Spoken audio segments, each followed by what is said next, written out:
There are things we try to understand that we have a hard time seeing from our current perspective, but we want to see them. So what do?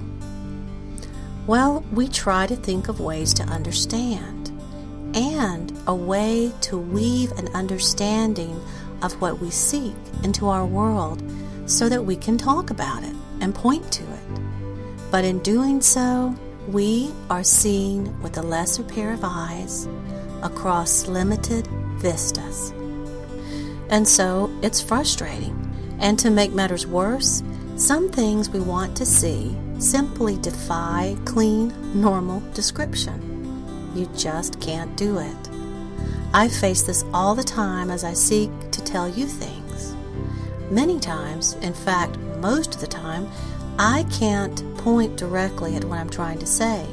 I can only gesture towards it. It can be sort of like trying to describe an invisible creature to you. I can tell you things that it's like. I can walk around it, show you the approximate perimeter of it. But I often can't say things directly because these truths are things that can be known, but they can't be easily said. And this is why metaphors and analogies are so useful. And I would like to use one here today to point to a very slippery topic that many good-hearted souls have kind of gotten a wrong impression of because they have accepted seeing it with that lesser pair of eyes and from a more limited perspective. And it's tempting to do that, isn't it? Because we want to see, but that's like seeing only the tail of a giraffe around a corner. Who could possibly guess the height of a giraffe from that? Or what his markings look like? Or that he had those really long legs and neck? Or what he ate? Or what he was like? You just couldn't. But if all you could see was a giraffe's tail poking around a corner, and you really, really wanted to know what one was like, all you can do is this. You can either guess, which is what we do most of the time, or we can find a way to see around that corner so that we can see it for ourselves. And that is why we're going to use a simple metaphor today to allow us the opportunity to get that peek. Even if it is only a peek, you will still have a much clearer idea than if you read 100 detailed books, because the tiniest bit of direct experience conveys volumes effortlessly and wordlessly. And so what I would like to try to point to today is a very popular topic. It's the topic of reality. We wonder, whose reality is the real reality? Is it my reality? Is my reality the real one? Is it your reality? Do our neighbors even really exist? Or are they just figments of our imagination? That is the giraffe that we want to see, but we can't because it's around a corner that most have a hard time seeing at the moment.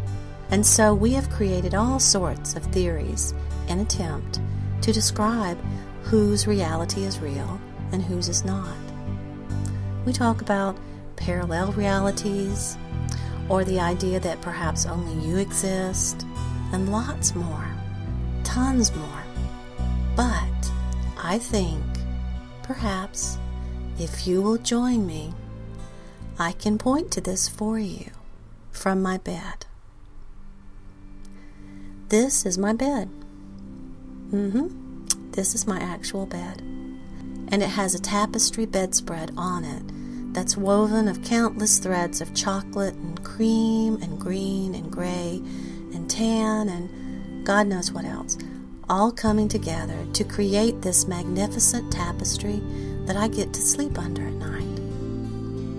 And I hope you'll be able to get a glimpse of the true, wordless reality of how we all exist by looking at my bedspread. Because you and I, and by that I mean the people we seem to be, we all exist like these threads in the tapestry of my bed.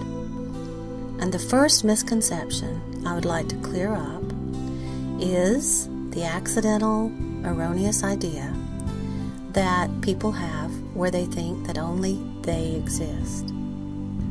Because actually, they're right. And they're wrong. And I hope you'll begin to see how this could possibly be true by looking at my bedspread. What if thread could be seen as people? All of these threads are people. And what if one of these threads, let's say it's a rather enlightened thread, so that he has his own unique facet of awareness, but he believes in the one. What if this sassy little enlightened thread stood up and turned to all the other threads in the tapestry that he was embedded in, and he declared to them that none of them really existed, only him? Or what if he declared that only his reality existed? When we look at it this way, we can see that that wouldn't be correct, would it? No, because this little thread is standing in a veritable sea of other threads that all contribute to the tapestry comforter. I mean, the reality that he exists within. They do. Each one contributes. So his declaration wouldn't be fully accurate, would it? Because his reality is nested and it's matched harmonically within and without, seamlessly with theirs. They all contribute to this. And it's like a great big beautiful symphony. In fact, now this gets a little deep, so brace yourselves. It would be more accurate to say that no threads exist. It would be more accurate to say that than it would for any one little thread to stand up and declare all the other ones non-existent. It would be, because the truth is, only awareness is real.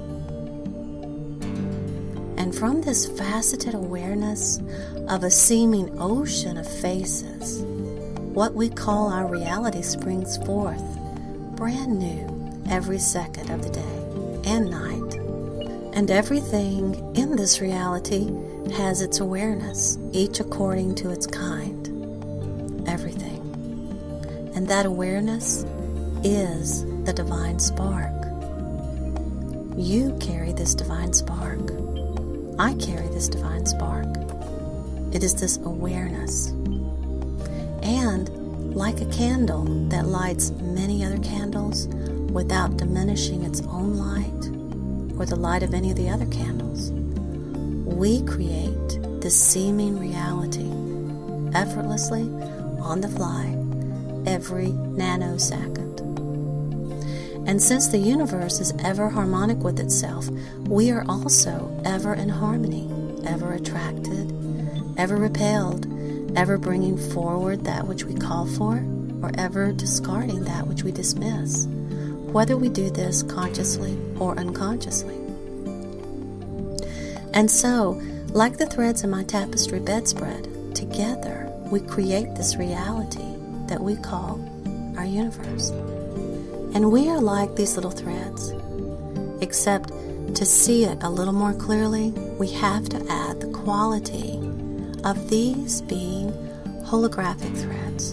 And because of this, while it is true in a way to say, I am the bedspread, none of you exist but me, any of the threads could equally make the same claim. How can this be?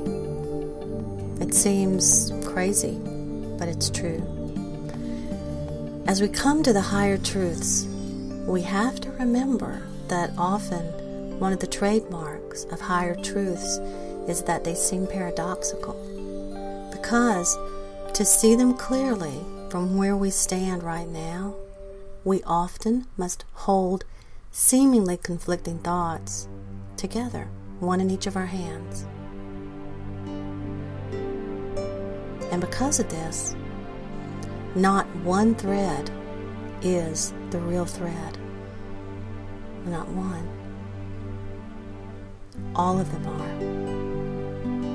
So together in our oneness, we all seem to exist and weave this collective dream that we call reality, creating a seemingly impossibly complex unity. And yet, it's super simple. All of this that we're doing, all this complexity, arises with no more thought than we give to breathing.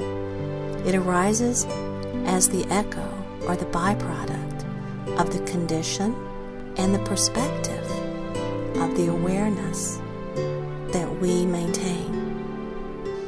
And this sounds hard and complicated, but it's not. It's just like keeping your balance while you ride a bike. It's easy to do instinctively. You know what it feels like when you have your balance.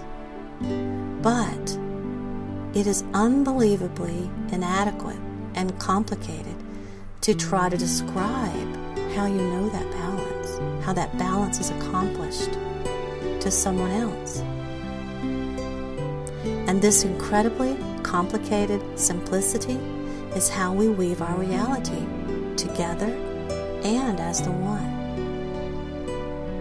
And we weave this reality without most even knowing that this is what we're doing. And so, we exist like these threads in the tapestry of my humble bedspread.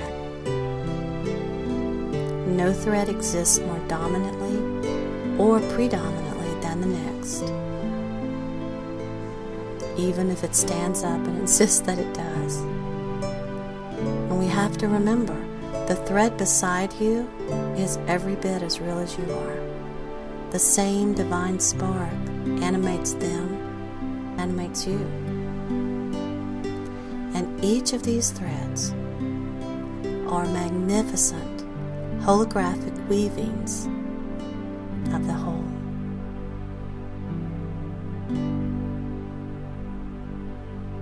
I offer you these thoughts for your consideration.